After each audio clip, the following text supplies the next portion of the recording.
Bonjour, je suis Romain Petit, référenceur freelance. Bienvenue pour ce deuxième épisode du SEO facile. Dans cette vidéo, nous allons parler des optimisations qu'il est possible de faire sur votre site, aussi appelée optimisation on-site. Et nous allons nous intéresser plus particulièrement à la balise title.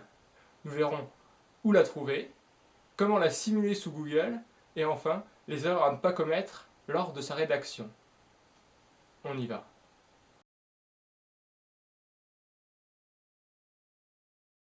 Vous trouverez vos balises title à 3 endroits différents: sur vos pages, dans votre code source et sur les moteurs de recherche.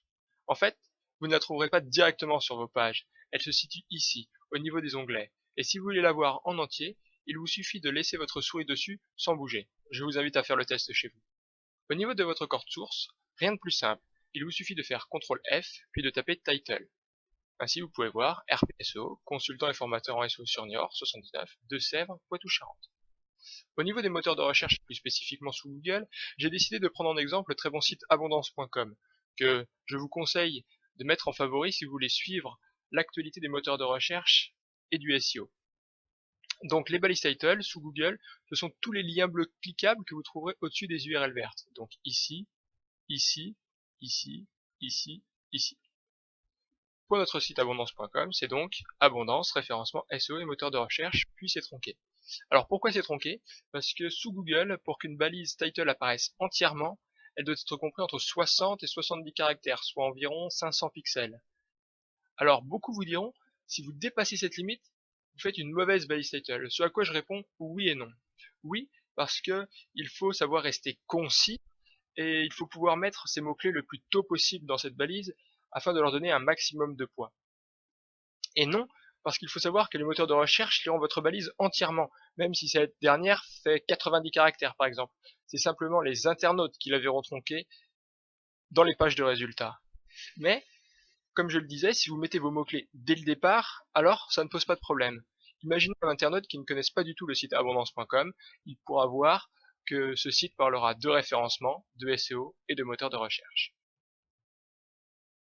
Si vous voulez voir à quoi ressemblera votre balise title sous Google, il existe pour cela des simulateurs de résultats de recherche. Je vous mettrai le lien de ce site directement dans la description de la vidéo. Donc pour l'exemple, j'ai écrit une balise title RPSO, consultant et formateur en SEO sur Niort, Deux-Sèvres. Et ici, on peut voir le résultat que ça donnerait sous Google. Donc elle est tronquée car effectivement, elle est trop longue pour apparaître entièrement dans les résultats de recherche. Elle fait 525 sur 500 pixels. Par contre, si j'enlève RPSO, alors pas de problème. J'aimerais maintenant vous parler d'un problème que je vois régulièrement. Les entreprises et les sites internet ont tendance à laisser le nom de leur société au début de toutes leurs balises title et ce, sur toutes leurs pages. Alors autant je trouve ça très bien sur les pages d'accueil, puisque on peut donner le nom de la société, puis son activité. Ici par exemple, RPSEO et consultant et formateur en SEO. Par contre, sur toutes les autres pages, l'important, ce n'est pas le nom de votre société, mais ce que vous voulez dire, présenter. Donc si vous voulez laisser votre nom, moi ce que je vous conseille de faire, c'est de le mettre à la fin. Ainsi, dans cet exemple, ce qui est tronqué, c'est le nom de ma société, mais ce n'est pas le plus important puisque moi ce que je voulais dire, c'est que je faisais du consulting et de la formation. Nous allons maintenant voir toutes les erreurs à ne pas commettre lors de la rédaction d'une balise title. Lorsque vous rédigerez vos balises title, il y a plusieurs erreurs à ne pas commettre.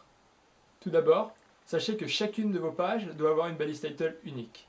En effet, prenons l'exemple d'un auteur, et imaginons qu'il ait donné le même titre à l'ensemble de ses livres.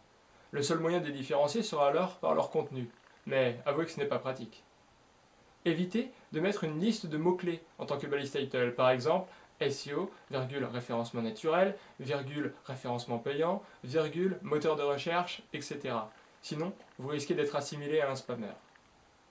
Sachez également que vos balises title seront autant lues par les moteurs de recherche que par les internautes. Donc, pensez à eux. Toujours dans cet état d'esprit, essayez de décrire au maximum ce qu'ils vont trouver sur votre page afin de leur donner envie de cliquer sur votre lien. Mettez vos mots-clés le plus tôt possible dans votre balise title pour leur donner plus de poids aux yeux des moteurs de recherche. Et évitez de faire des répétitions de ces mots-clés, sinon encore une fois, vous risquez d'être assimilé à un spammer.